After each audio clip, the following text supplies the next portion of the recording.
Bonjour. Quand j'ai une présidence, j'ai toujours l'habitude d'encourager les gens, de saluer la personne à droite, à gauche, devant et derrière, avant de commencer.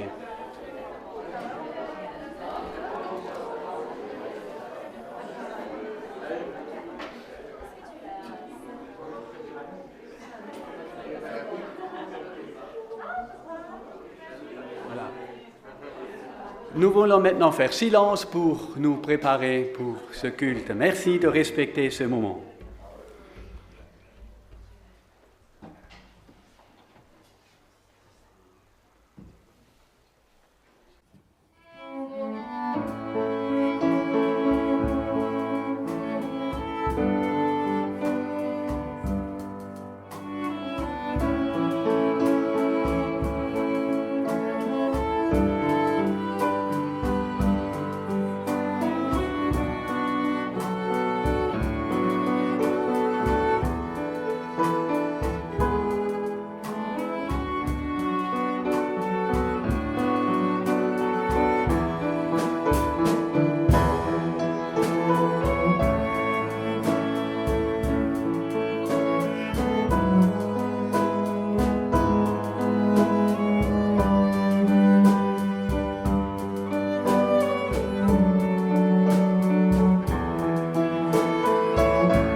Arrêtez et sachez que je suis Dieu. Je domine sur les nations et je domine sur la terre. L'Éternel, le Maître de l'univers, est avec nous. Le Dieu de Jacob est pour nous une forteresse. C'est avec ces deux versets du psaume 46, versets 11 et 12, que j'aimerais vous saluer et vous rappeler que le Maître de tout l'univers est parmi nous. Celui qui domine sur les nations, qui domine sur la terre. Soyez tous les bienvenus, aussi pour ceux qui sont de passage et pour ceux qui vont suivre ce culte sur le net. Je salue tout particulièrement l'équipe de Wissembourg qui est venue pour nous encourager ce matin, également Daniel Lag, qui nous apportera le message et son épouse l'a accompagné ainsi que deux de ses petits-enfants. Merci pour votre présence, merci pour tout le monde qui est avec nous ce matin. Que Dieu vous bénisse durant ce culte. Je vous demanderai de vous lever pour la prière.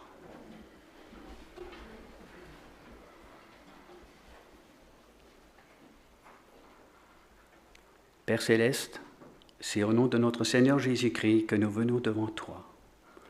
Ô Dieu, puissions-nous ne pas résister à ta direction. Renouvelle nos cœurs par ta parole ce matin et que ton esprit au travers de ta parole nous touche là où nous nous trouvons des excuses pour les pensées, émotions et comportements qui sont contraires à ta parole. Merci pour le sacrifice inestimable que ton Fils a dû endurer pour nous sauver du péché, de l'enfer. Augmente notre audace pour proclamer ta grandeur. Merci pour ta présence parmi nous. Merci pour cette espérance que tu vas revenir et qu'un jour nous serons avec toi pour l'éternité au ciel. Alléluia. Amen. Nous continuons avec un chant, un si grand miracle. Pour ceux qui veulent, vous pouvez rester debout. Pour les autres, vous pouvez reprendre place.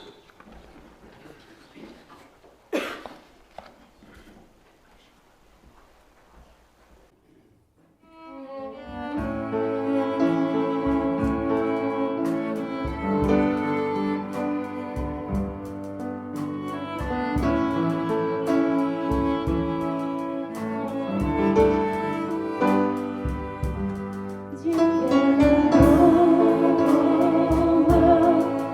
est le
Vous pouvez reprendre place.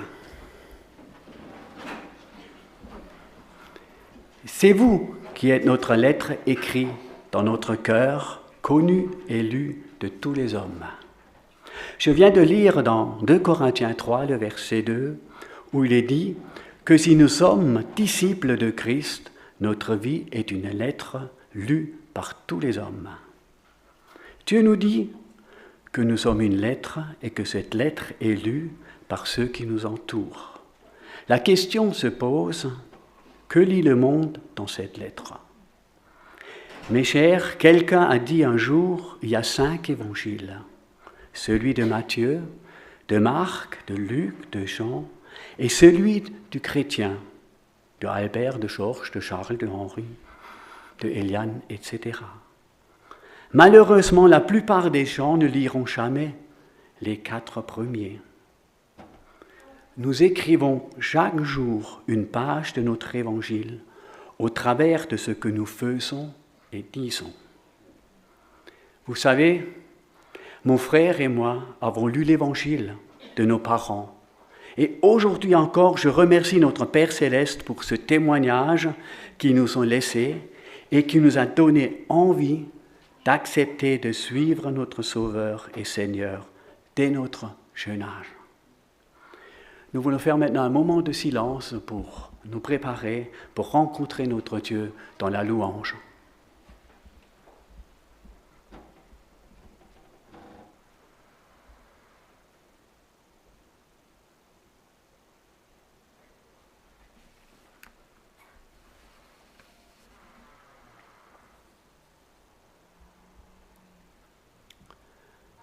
L'adoration n'est pas pour nous-mêmes.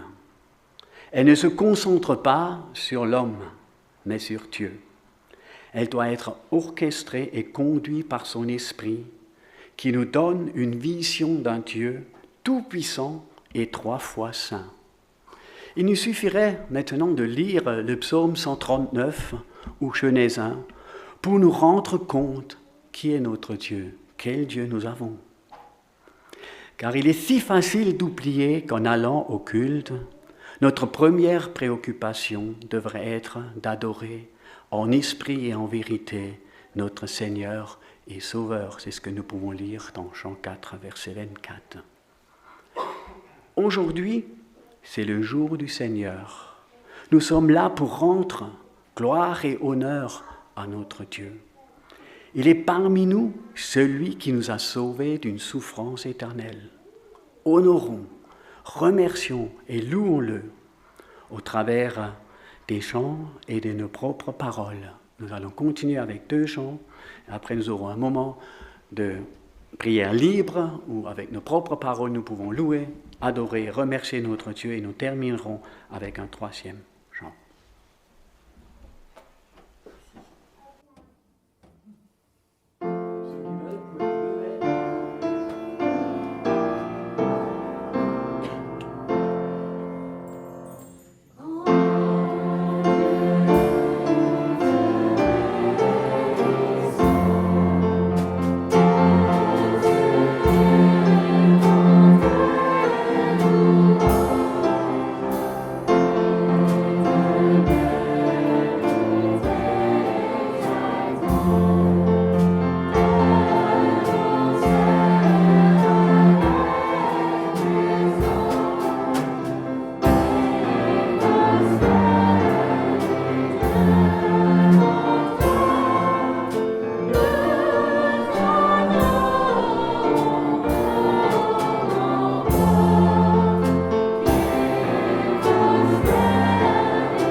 avec nos propres paroles louer ce grand Dieu.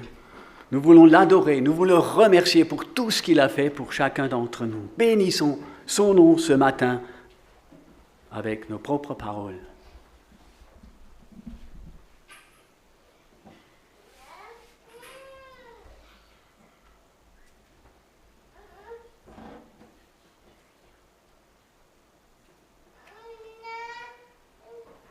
Seigneur, je veux te louer de tout mon cœur devant la puissance du ciel.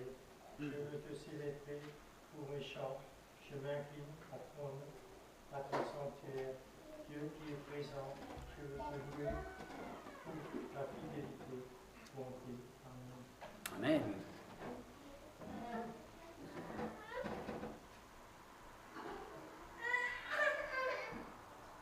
Oui, Seigneur Dieu, nous voulons vraiment te louer et t'adorer parce que tu es grand, tu es le Tout-Puissant, tu es l'Éternel Dieu qui d'âge en âge, d'éternité en éternité règne et qui tient le monde dans sa main, qui est l'alpha, l'oméga. Et tout genou fléchira, toute langue confessera que toi, Seigneur Dieu, tu es le vrai, le véritable Dieu. Nous ne pouvons que plier les genoux devant toi et te louer et t'adorer pour ton amour pour nous. Amen. Oui, tu es digne, notre Dieu, de recevoir notre louange et notre adoration. Pour qui tu es. Tu es ce Dieu qui était, qui est, qui reviendra. Tu es ce Dieu qui demeure fidèle. Tu règnes et tu es souverain. Nous pouvons placer toute notre confiance en toi. Je te bénis, oui, pour qui tu es, pour tout ce que tu as accompli. Par grâce, par amour. Tu es ce Dieu miséricordieux, lent à la colère et riche en bonté. Dans Apocalypse, il est écrit, il disait d'une voix forte, l'agneau qui a été immolé est digne de recevoir puissance, richesse, sagesse, force, honneur, gloire et louange.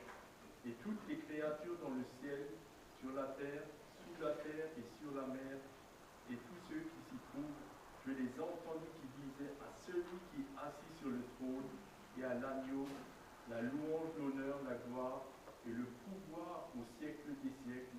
Et les quatre êtres vivants disaient Amen, et les anciens se prosternèrent et adorèrent. Seigneur, nous participons à cette louange qui se fait dans le ciel sans cesse. Et ce matin, nous nous réjouissons d'adorer ce Dieu vivant, ce Dieu trois fois saint, ce Dieu qui est à l'origine de toutes choses, ce Dieu qui nous aime tellement qu'il a donné son Fils bien-aimé pour nous sauver, pour nous racheter, pour nous libérer de l'esclavage du péché, alors que nous n'étions pas dignes. Moi, le premier, je n'étais pas digne de cet amour du Fils. Et merci parce que tu l'as donné. Seigneur, merci parce que tu as tout accompli pour nous, parce que tu as vaincu la puissance des ténèbres, tu as vaincu les péchés. Seigneur, aujourd'hui, nous pouvons nous réjouir de ce que nous sommes en toi. Seigneur, nous sommes des nouvelles créatures. Nous sommes fils et filles du grand roi. Et quelle grâce, Seigneur, quelle grâce de faire partie de ton peuple, de faire partie de ta famille, de pouvoir nous réjouir avec toi ce matin dans ta présence, Seigneur. Parce que tu te réjouis quand les frères et sœurs se réunissent pour te louer et t'adorer. Seigneur, et que toute la gloire te revienne. Ce matin, Seigneur, et dans tous les endroits où il y a des lieux de culte, Seigneur, tu te réjouis de ce parfum qui monte vers toi. Seigneur, donne-nous un cœur qui t'aime toujours plus, Seigneur. Seigneur, donne-moi un cœur qui t'aime plus, Seigneur. Tu sais que je ne peux pas le faire de moi-même, mais c'est toi qui nous dois donner de t'aimer. Seigneur, nous voulons dire que nous t'aimons avec nos faibles mots. Amen. Père, merci pour ce privilège de pouvoir avoir un cœur à cœur avec toi. Notre place, Seigneur, c'est au pied de ton trône. C'est là qu'on veut se tenir ce matin. Amen. Amen. Père éternel, Dieu tout-puissant, créateur du ciel et de la terre, je suis remué, touché au plus profond de moi-même quand j'entends ces paroles, des chants que nous avons déjà entendus, ce que nous avons lu. Et je peux te remettre ma vie, mon cœur, Seigneur, qui retient encore tellement de choses, qui ne veut pas te soumettre. Et je te prie juste encore, Seigneur, règne en moi. Tu en es digne, gloire à toi, Jésus. Amen. Amen. Merci Seigneur d'avoir envoyé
Merci Seigneur pour cette belle journée que tu mets devant nous.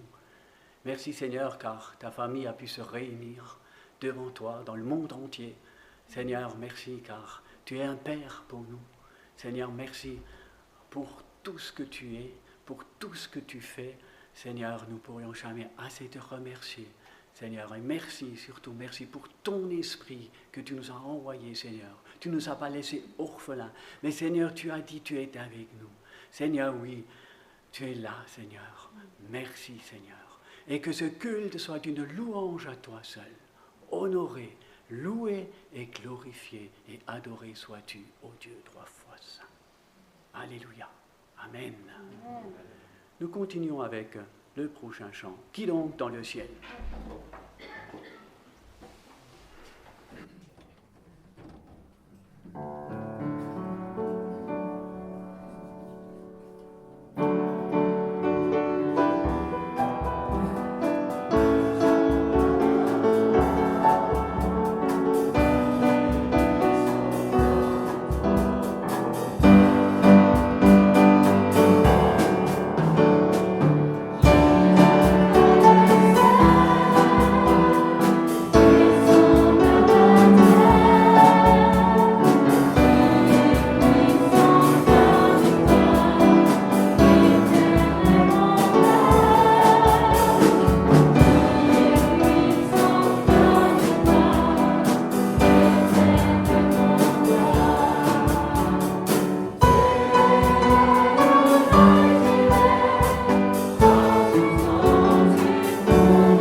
Vous pouvez reprendre place.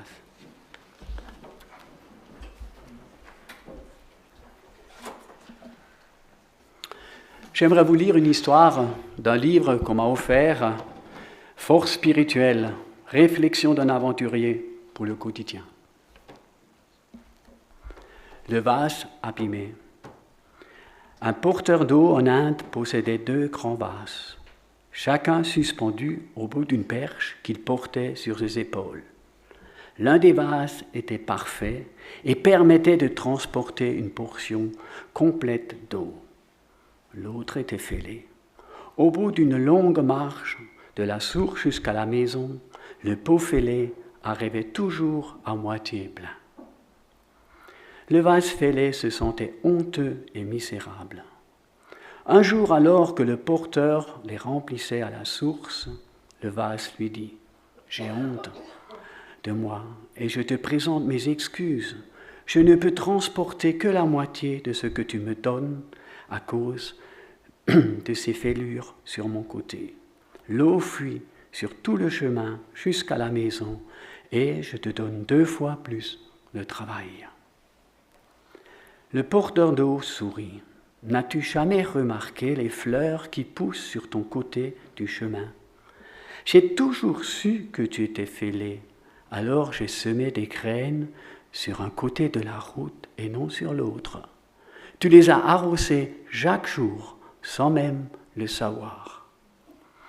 Nous n'avons pas besoin d'être parfaits pour que Dieu nous utilise. Nous avons simplement à être disponibles et obéissants. Aussi, je me montrerai bien plus volontiers fier de mes faiblesses, afin que la puissance de Christ repose sur moi.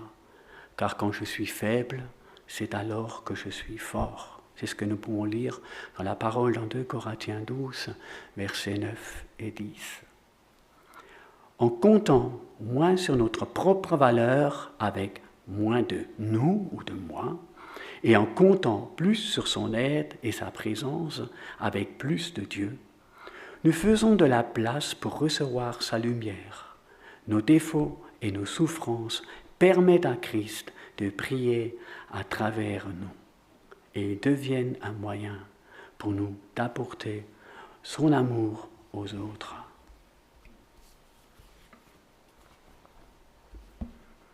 Auprès de Dieu, c'est le titre du prochain chant. Auprès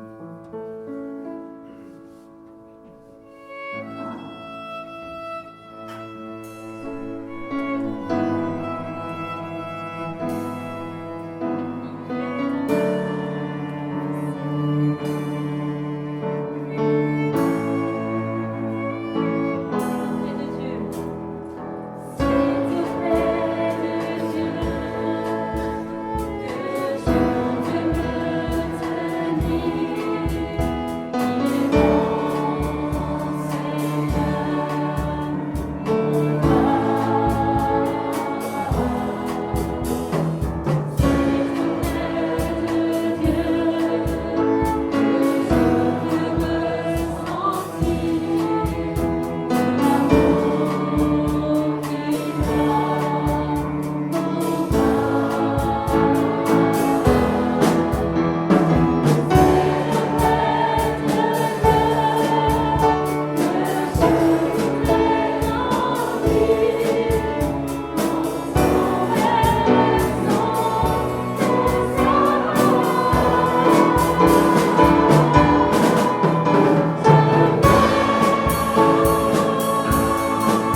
Restons auprès du Seigneur.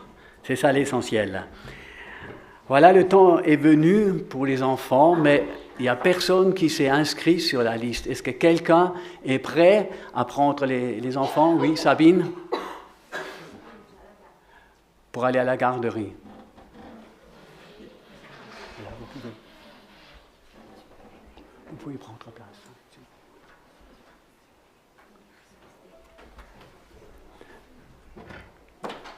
Voilà, et je laisse à Daniel la parole.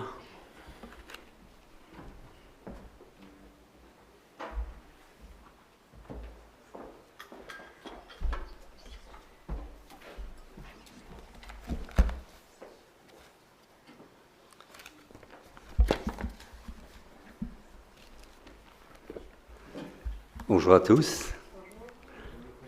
J'étais là la dernière fois, on m'avait invité au mois de février cette année. Je ne sais pas si vous vous rappelez encore de quoi j'avais parlé. Ça fait rien. Ce n'est pas une interrogation. Mais j'avais parlé de l'encouragement.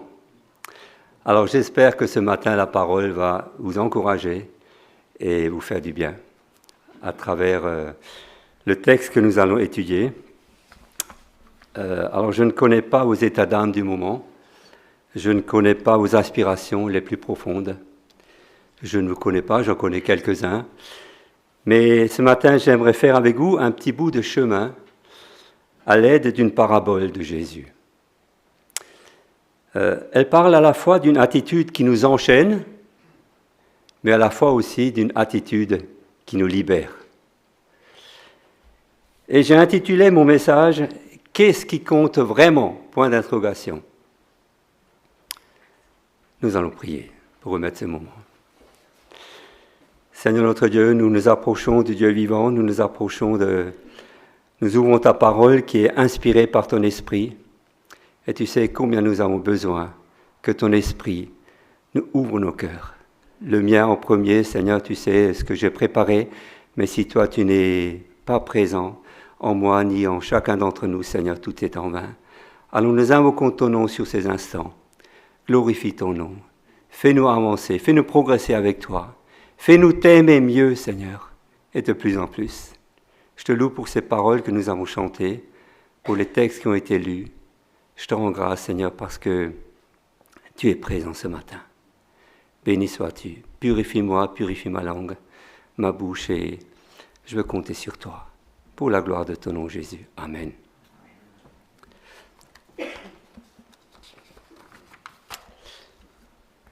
Quand je suis parti à la retraite,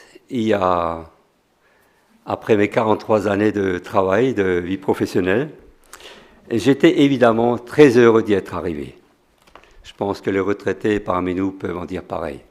Vive la retraite, n'est-ce pas? Et à cette période me sont venues des idées des pensées comme du style « Maintenant, je pourrais enfin faire ce dont j'ai envie. Je n'aurai plus de compte à rendre à mon patron, je n'aurai plus les horaires qu'on m'impose, je serai même payé sans travailler. Avec ma chère épouse, nous pourrons enfin profiter de la vie.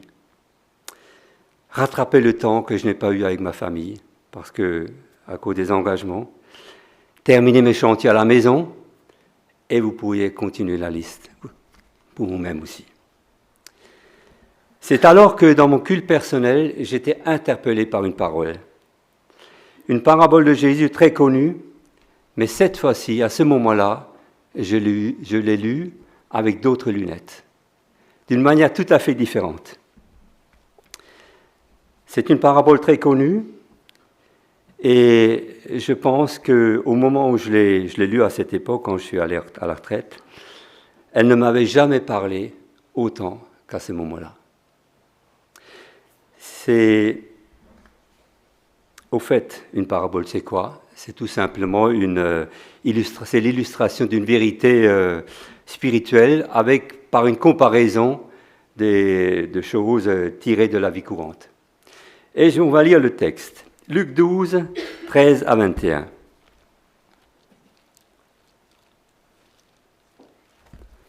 Luc 12, 13 à 21.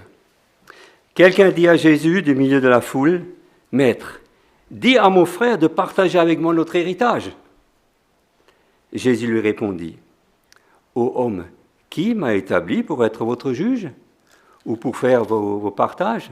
Puis il leur dit, « Gardez-vous avec soin de toute avarice, car la vie d'un homme ne dépend pas de ses biens, serait-il dans l'abondance. » Et il leur dit cette parabole.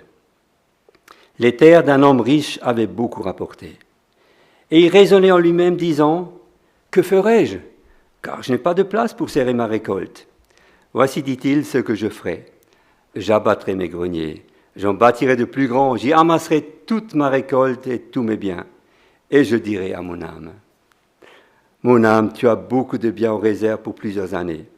Repose-toi, mange, bois et réjouis-toi. » Mais Dieu lui dit, « Insensé, cette nuit même, ton âme te sera redemandée. Et ce que tu as préparé, pour qui sera-ce ?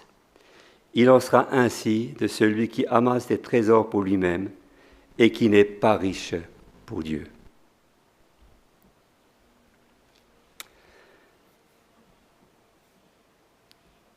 En intro, j'ai évoqué les pensées que j'avais en partant à la retraite. Et en lisant cette parabole, c'est comme si Dieu m'avait chuchoté à l'oreille. « Tu es fou. Tu es un insensé. » Croyez-moi, je me suis rapidement remis en question. Je me suis humilié devant mon Sauveur. Et j'ai tout à nouveau remis ma vie entre ses mains en disant, « Seigneur, que ma vie soit pour toi et pour les œuvres que tu as préparées. Garde-moi de vivre pour moi et de satisfaire mon ego. » À première vue, ce texte traite la question des biens matériels et vous avez sans doute entendu des messages à ce sujet. Mais qu'est-ce qui amène Jésus à donner cette parabole ? C'est que nous avons ici deux frères qui ont un problème. Ils ont un différend. Alors, on ne connaît pas exactement la nature du problème.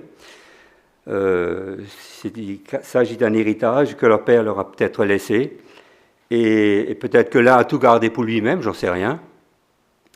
En tout cas, l'un des deux a demandé à Jésus de s'en occuper. Il s'est dit, là, j'ai la bonne personne. Il a de l'autorité, il pourra faire plier mon frère. Sauf que Jésus avait une autre mission en venant parmi nous. Et c'est là que Jésus cite la parabole. La parabole en question, 5 versets, versets 16 à 20, donc Luc 12, 16 à 20, 5 versets suffisent pour décrire la vie, une période de vie d'un homme qui se termine par ceux qui nous attendent tous. La probabilité, elle est de 100%. Cet homme, on a son identité, c'était un riche propriétaire. Son problème, son souci, tout à coup, c'était cette bénédiction que Dieu venait de lui accorder. Que ferais-je de tout cela ? Je n'ai pas assez de place. Alors il prépare son plan. Je raserai tout, je construirai plus grand, beaucoup plus grand, ça suffira pour cette récolte de cette année. Et peut-être, si l'année prochaine j'ai encore plus, je vais rajouter encore un bout maintenant pour l'année prochaine, voilà.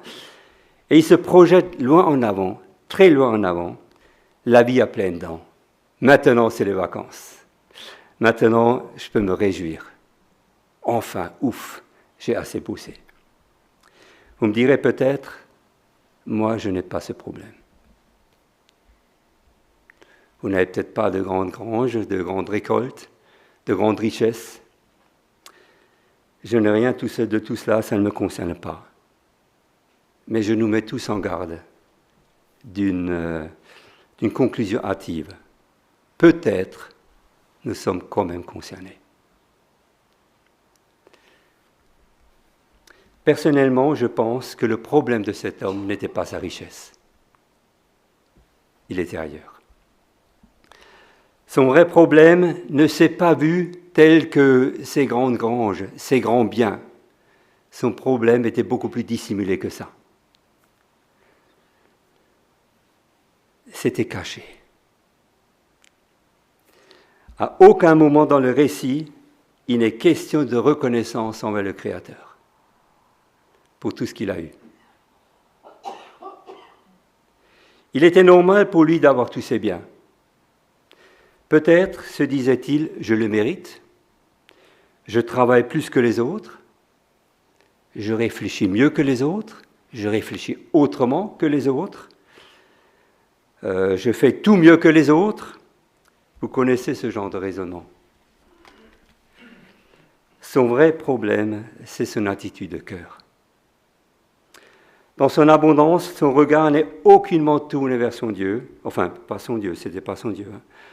Sa reconnaissance, son regard n'est pas tourné vers Dieu dans un esprit de reconnaissance et de service pour son prochain, mais il est implacablement tourné vers lui-même. Il s'attribue cette bénédiction comme s'il en était lui-même l'auteur. Quelle folie, mes amis. Qu'est-ce qui me fait dire ça ? Si vous prenez la parabole, on ne va pas le faire en détail ce matin, mais si vous prenez la parabole un peu plus en détail, vous pourrez voir tous les je, mais, ma, ainsi de suite, les pronoms. J'en ai compté 14 dans ma version, en 5 versets. Parole vivante traduit le verset 19 de la manière suivante. Puis je pourrais me dire, mon ami, te voilà pourvu. Tu as beaucoup de biens en réserve pour de longues années. Donne-toi un peu de bon temps, repose-toi, mange, bois et jouis de la vie. Alors Dieu fait brusquement irruption dans sa vie. Et la sentence tombe au verset 20. Parole vivante traduit, pauvre fou que tu es, cette nuit même, ton âme te sera redemandée et tu devras rendre compte de ta vie. Pour qui seront alors tous les biens que tu as amassés ? Cet homme avait mené sa vie sans Dieu. Il a oublié que Dieu aurait toujours le dernier mot.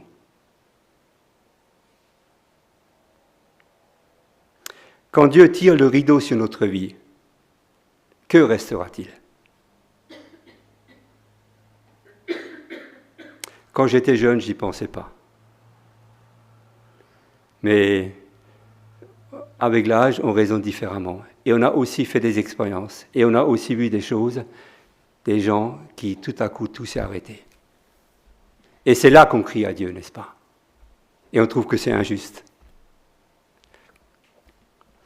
Dans cette parabole, Jésus illustre à merveille l'égoïsme et la folie de cet homme. Et le Seigneur illustre bien sa finitude de l'homme, la finitude de l'homme. Cet homme s'était installé dans un présent quasiment définitif. Il pensait que comme c'est maintenant, ça va continuer. Je pourrais jouir.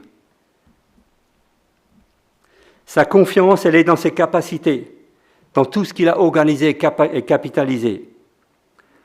On entend souvent dire « T'inquiète, je gère ». J'ai tout prévu ou bien je maîtrise. Quand on s'installe dans ce type de raisonnement, il n'y a plus de place pour les remises en question. Vous pouvez dire tout ce que vous voulez à quelqu'un. S'il est sur ce rail-là, vous ne l'en enlèverez pas, à moins que le Seigneur intervienne. Je pense à une parole de l'apôtre Jacques. Jacques 4.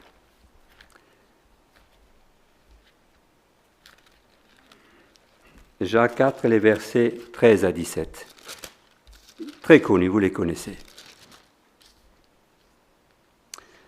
À vous maintenant qui dites, aujourd'hui ou demain nous irons dans telle ville, nous y passerons une année, nous trafiquerons et nous gagnerons. Vous qui ne savez pas ce qui arrivera demain, car qu'est-ce que votre vie ? Vous êtes une vapeur qui paraît pour un jour, pour un peu de temps, et qui ensuite disparaît. Vous devriez dire au contraire, si Dieu le veut, nous vivrons, et nous ferons ceci ou cela. Mais maintenant, vous vous glorifiez dans vos pensées orgueilleuses. C'est chose mauvaise de se glorifier de la sorte. Celui donc qui sait faire ce qui est bien et qui ne le fait pas, commet un péché.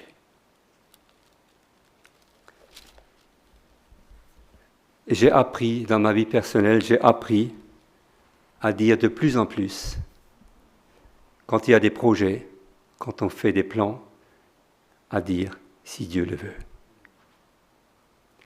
Et ça change la visibilité, ça change notre façon de voir les choses.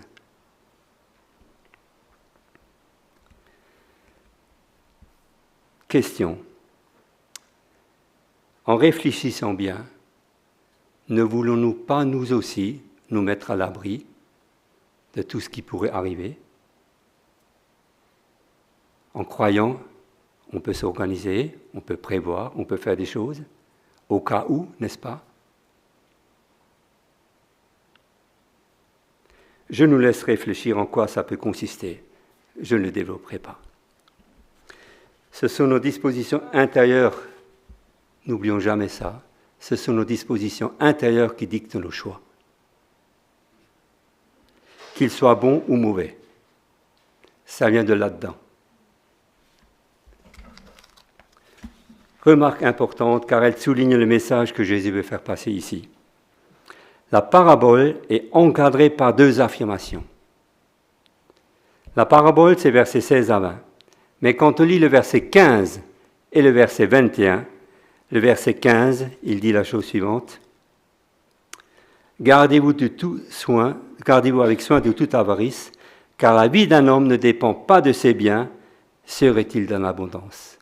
La vie d'un homme ne dépend pas de ses biens, serait-il dans l'abondance. Donc il y a autre chose qui fait notre bonheur. C'est le verset 15. Et le verset 21, il en est ainsi de celui qui amasse des trésors pour lui-même et qui n'est pas riche pour Dieu. Donc, être riche pour Dieu, ça veut dire quoi? Il y a là un mystère, un secret qui fait notre bonheur. Cette remarque, enfin ce que je viens de dire pour les deux versets qui encadrent notre parabole, nous amène à la question suivante, et ça sera notre point central. Que signifie être riche pour Dieu? Voyez-vous, par cette parabole, Jésus voulait enseigner une vérité fondamentale, et c'est pour cela qu'il a utilisé une image de la vie courante, facile à comprendre. Pour l'expression « être riche pour Dieu », la traduction « parole vivante » suggère des tournures similaires telles que « être riche à l'égard de Dieu »,« être riche au regard de Dieu », être riche d'après le plan de Dieu, être riche à la gloire de Dieu, et pas à notre gloire, n'est-ce pas? Être riche en biens qui ont de la valeur pour Dieu. Bref, il s'agit de ce trésor dans le ciel, dont Jésus a maintes fois parlé. Question. Est-ce que Jésus a répondu à la question du gars qui est venu, qui lui a dit « Écoute, je ne pourrais pas t'occuper de mon héritage ?» Est-ce qu'il lui a répondu au fait? Est-ce qu'il l'a aidé dans son problème? À travers la parabole, il dit en quelque sorte, laisse ton histoire d'héritage. Ça, c'est la moindre des choses. J'ai plus important à te dire, à te révéler. Laisse ton héritage, suis-moi, et tu seras vraiment riche.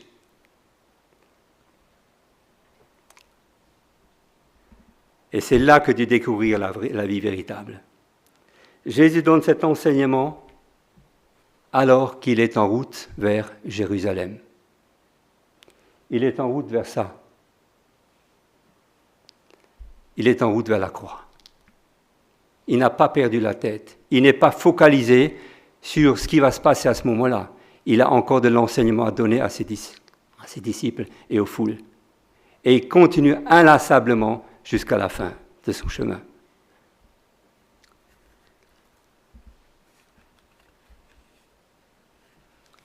On peut lire dans Luc 9, verset 51. Lorsque le temps où il devait être enlevé du monde approcha, Jésus prit la résolution de se rendre à Jérusalem. C'était avant la parabole.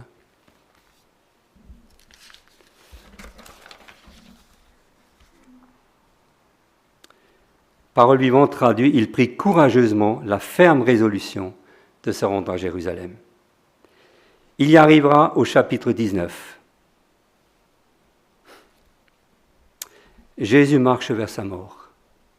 Vous imaginez, il était conscient de son chemin. Il sait ce qui l'attend au bout du chemin. Et sans se lasser, il transmet ce qui est fondamental, essentiel. Et je vous propose maintenant quelques petites étapes. Elles sont courtes, ne vous inquiétez pas. Quelques étapes, quelques haltes pour écouter ces enseignements sur ce chemin vers Jérusalem, vers sa mort. Premier arrêt. Et nous verrons un peu ce que ça veut dire être riche pour Dieu. Premier arrêt, au chapitre 10, verset 20. Jésus nous exhorte à nous réjouir de quoi ? De ce que nos noms sont inscrits dans les cieux. Ça devrait dépasser toutes les autres joies réunies. Et ça fait partie de notre vraie richesse, car elle possède déjà ici-bas l'espérance de la vie éternelle. C'est ça, être riche pour Dieu. Pensez à cela. Deuxième arrêt. Jésus relève l'exemple du bon samaritain. Vous connaissez. Bravant les dangers pour sa propre vie et ému de compassion pour son prochain qui était là à demi-mort, plus que les religieux qui sont passés par là. Et à cause de sa compassion pour son prochain, il était riche pour Dieu. Troisième arrêt. Et nous sommes toujours sur ce chemin-là. Troisième arrêt. Alors que Jésus est chez ses amis Lazare, Marthe et Marie à Béthanie, Marthe, elle stresse pour les aspects pratiques. Et Marie est là au pied de Jésus pour écouter sa parole. Alors Jésus reprend gentiment Marthe et lui dit, une chose est nécessaire. Marie a choisi la bonne part qui ne lui sera point ôtée. Elle était au pied de Jésus. Oui, Marie était riche pour Dieu. Quatrième arrêt. Alors que des gens estiment heureuse celle qui a conçu Jésus, Jésus répond, heureux plutôt ceux qui écoutent la parole de Dieu et qui la gardent. Ça fait partie de notre vraie richesse en Dieu. Heureux ceux qui écoutent la parole et qui la gardent. Cinquième arrêt. Et ce passage vient juste après la parabole de tout à l'heure. Jésus dit spécifiquement à ses disciples, ne vous inquiétez pas pour votre vie matérielle, manger, boire, etc. Il cite en exemple les oiseaux que Dieu nourrit, les lys des champs, plus majestueux que toute la gloire de Salomon. Puis il termine par « Cherchez plutôt le royaume de Dieu, et toutes ces choses vous seront données par-dessus. » Et de rajouter « Car là où est ton trésor, là aussi sera ton cœur. » Où est notre cœur? Où est notre trésor? De là dépend notre richesse pour Dieu. Sixième arrêt. Ou de même, quand vous avez fait tout ce qui vous a été ordonné, dites, nous sommes des serviteurs inutiles, nous avons fait ce que nous devions faire. Jésus donne ici une leçon d'humilité pour nous transformer en des heureux collaborateurs du Maître. Dans cette position-là, nous sommes riches pour Dieu. Septième et presque dernier arrêt. 2 hommes vont au temple. Quelqu'un de bien, un pharisien et un voleur, un collecteur d'impôts. Donc un voleur à la solde des Romains. Et aux pharisiens de dire, merci mon Dieu que je ne suis pas comme celui-ci, tu vois, car moi, je suis quelqu'un de bien, n'est-ce pas? Et il énumère toutes ses qualités. Et l'autre, il n'osait pas lever la tête. Et il dit, ô Dieu, sois apaisé envers moi qui suis un pécheur. Et le Seigneur a pointé cet homme-là. Il était justifié devant Dieu. Et cette identité le rendait riche pour Dieu. J'aimerais encore faire beaucoup d'autres arrêts on n'a pas le temps, ce n'est pas le moment. Sur cette route qui mène Jésus à Jérusalem, mais je citerai juste encore le pauvre Lazare qui était couché à la porte du riche. Qui était le plus riche? Le pauvre ou Lazare? Enfin, ou le riche ou le pauvre Lazare, finalement. C'était le pauvre qui était le vrai riche. On le voit dans la suite. Ensuite, le moment où Jésus a enseigné le renoncement à nous-mêmes, qui nous introduit dans la vraie richesse. Puis, la constitution d'un trésor dans le ciel. Puis, l'aveugle Bartimée, qui en un instant est devenu riche, de pauvre qu'il était. Puis, Zachée, le petit bonhomme, il ne pouvait pas voir Jésus parce qu'il était trop petit. Il est monté sur un arbre pour le voir. Il était riche pour Dieu. Ces quelques exemples constituent des richesses inouïes, telles que le bonheur d'être inscrit sur la liste des rachetés de Jésus. L'extrême compassion pour notre prochain, notre place au pied de Jésus pour l'entendre nous parler, le non à nos inquiétudes en cherchant avant tout le royaume de Dieu, et ainsi de suite. J'arrive à la conclusion. Par cet enseignement, Jésus nous montre que la vie avec lui vaut mieux que tout le reste. On peut avoir des granges, on peut avoir des bagnoles, on peut avoir les meilleures villas, les plus belles piscines. La vraie vie est ailleurs.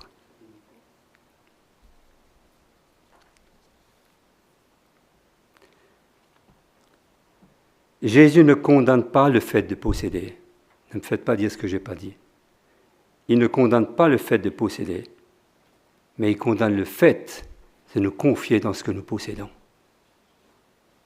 Ça va nous échapper. Mais la vie avec le Seigneur ne nous échappera pas.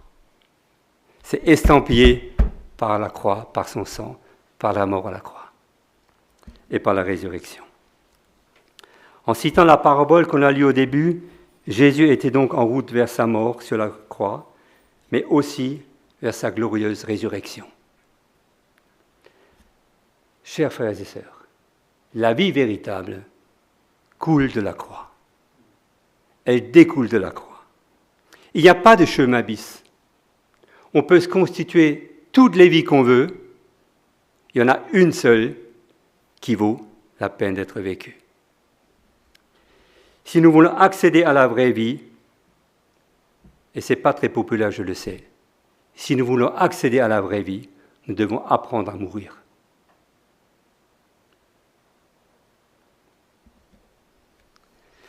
Alors la vie de Christ nous remplira de plus en plus.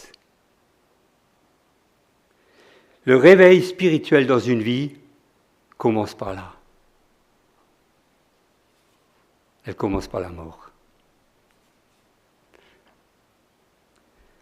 Voulons-nous vivre des choses exceptionnelles, alors nous devons commencer par mourir à nous-mêmes. Ce n'est plus nous qui régnons. La couronne change de place. Nous enlevons notre couronne et nous la donnons à celui qui la mérite.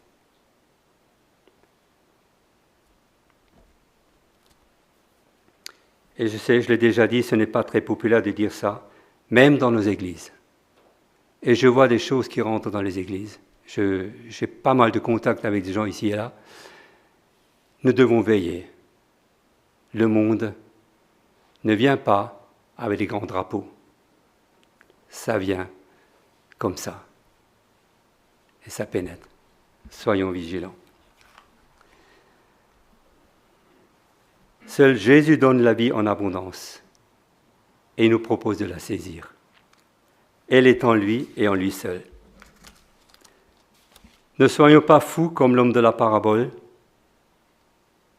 Son vrai problème, c'était uniquement parce qu'il était tourné vers lui-même et pas vers Dieu et vers les autres. Proverbe 4, verset 23, vous le connaissez, dit « Garde ton cœur plus que toute autre chose, car de lui viennent les sources de la vie. » J'aimerais encore partager une vérité avec vous. C'est la dernière, et je la constate en premier chez moi. Si nous sommes nés de nouveau, s'il y a eu dans notre vie un avant et un après, si nous avons saisi la vie en Christ, alors elle devrait se manifester concrètement par une confiance absolue en celui dont nous avons parlé, en Christ, en dépit de toutes les circonstances. Et ainsi que par une joie débordante à cause de l'espérance de la vie éternelle avec Jésus. J'ai l'impression que vous connaissez l'histoire de Luther. Je crois qu'un jour il était triste, et puis je crois que sa femme lui a dit, je ne sais plus trop, je ne connais plus les détails, mais je crois que Jésus est encore mort, je crois, hein, ou il n'est pas encore ressuscité, je crois. Il s'est habillé avec une robe noire. Oui, il s'est habillé avec... Voilà. Luther lui a demandé pourquoi tu t'habilles comme ça, et elle a répondu parce que Jésus est mort. Oui, voilà, d'accord. Donc la résurrection n'avait pas... La résurrection n'a pas toujours de l'effet dans notre vie, n'est-ce pas? J'ai l'impression parfois qu'un mur nous sépare de cela, de cette richesse-là. Et je sais pourquoi. Nous sommes tellement scotchés à notre vie ici-bas et à nos raisonnements humains que nous sommes atteints de cécité spirituelle. On ne voit plus, on est aveugle. Il nous faut redécouvrir notre vraie richesse en Christ. Jésus a dit, Jean 10, verset 10, vous connaissez aussi, mais on va quand même le relire, Jean 10, verset 10, quand il parle quand il dit qu'il est la porte, hein. Jean 10, verset 10, ou verset 9 déjà, « Je suis la porte. Si quelqu'un entre par moi, il sera sauvé, il entrera et il sortira et il trouvera des pâturages. Le voleur ne vient que pour dérober, égorger et détruire. Moi, je suis venu afin que les brebis aient la vie et qu'elle l'ait en abondance. » Et puis continue, « Je suis le bon berger. Le bon berger donne sa vie pour ses brebis. » Cette vie en abondance est à notre disposition. Nous n'avons pas besoin de moisir, de patauger dans notre sauce, quoi. Le Seigneur veut nous en tirer. Mais n'oublions jamais, cette vie-là découle de la croix, de la mort et de la résurrection de Christ. Et si nous endossons cela, nous sommes sur le chemin de la victoire. Parfois j'ai la victoire, parfois je ne l'ai pas. Je dois vous le confesser. Et parfois j'ai honte, je suis humilié devant le Seigneur. Et alors je viens à genoux et je lui dis, Seigneur, je te demande pardon, j'ai encore dérapé. Ramène-moi là où il faut.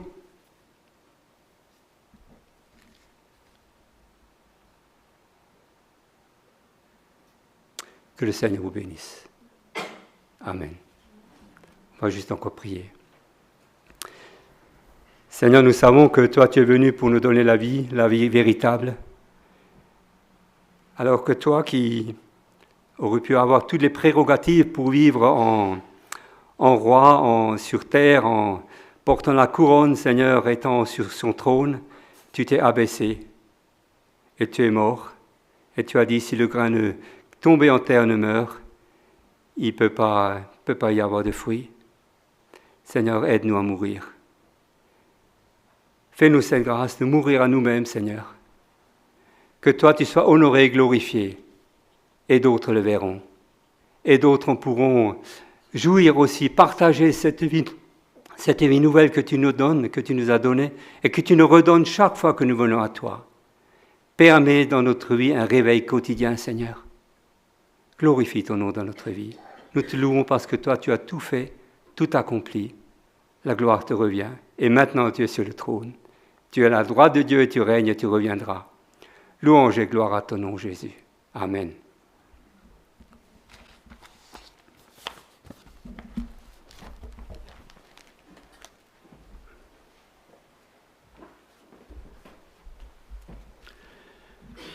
Merci Daniel pour cette parole et je suggère que nous faisons silence et restons encore un moment au pied de notre Seigneur et qu'il nous montre comment mettre en pratique ce que nous avons entendu.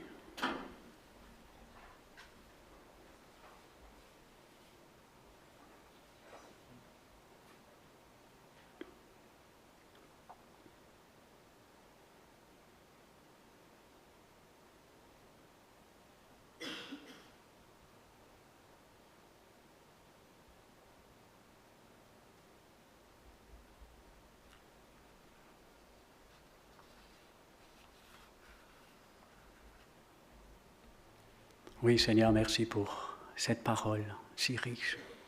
Seigneur, merci pour ta présence. Et Seigneur, permets-nous de sortir de cette salle, Seigneur, avec ce désir, Seigneur, de la mettre en pratique. Seigneur, de vivre pour toi, pour que le monde voit qui tu es et qu'il change. Seigneur, merci pour cette grâce immense que nous avons, de pouvoir te connaître, et Seigneur, et de pouvoir te servir. Et tu veux te servir de nous, Seigneur, pour annoncer ta parole. Seigneur, que chacun puisse être béni, Seigneur, à travers de cette parole que nous venons d'entendre. Amen. Nous continuons avec le chant « Ta bienveillance ».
Je viens aux annonces.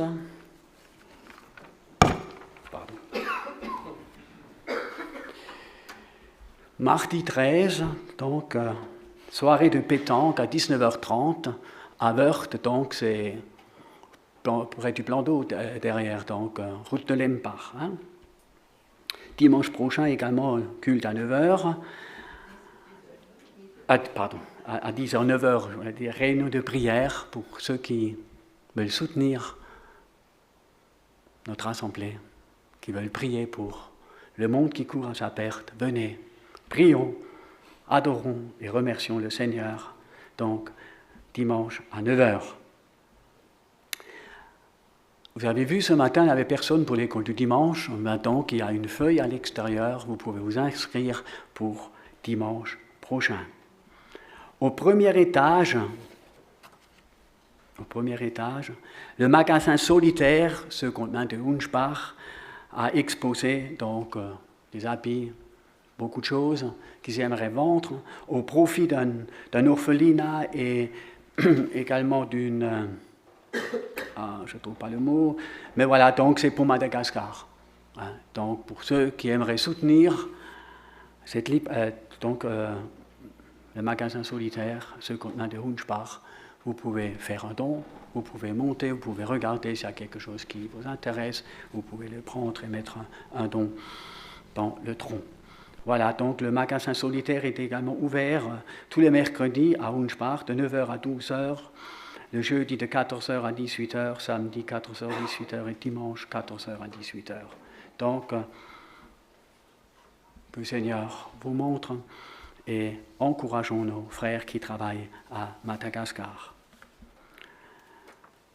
Il y a également samedi prochain, oui, c'est samedi 17, mini-olympiade junior, 5 à 12 ans, du Sulzerland. Parc du Brûle, près du chapiteau du Sulzer-Forêt. Donc c'est Jean-Georges Canmaché qui organise. Donc c'est sur inscription. Il y a des flyers à la sortie. Et j'aimerais aussi vous rendre attentif que fin septembre, on aura un week-end avec Emmanuel Menlein, un week-end d'information, de formation sur l'ésotérisme. Quelque chose qui sera très intéressant pour chacun d'entre nous. Voilà donc, réservez-vous ce week-end du 27 au 29 septembre avec Emmanuel Menlein. Également, d'ici là, il y aura des flyers. Est-ce que j'ai oublié? Oui. Voilà. Mercredi soir, c'est le seul groupe biblique qui continue, et merci Joël et Mario qui continuent durant les vacances, donc mercredi soir à 20h dans la salle Espérance, groupe biblique de Wörth.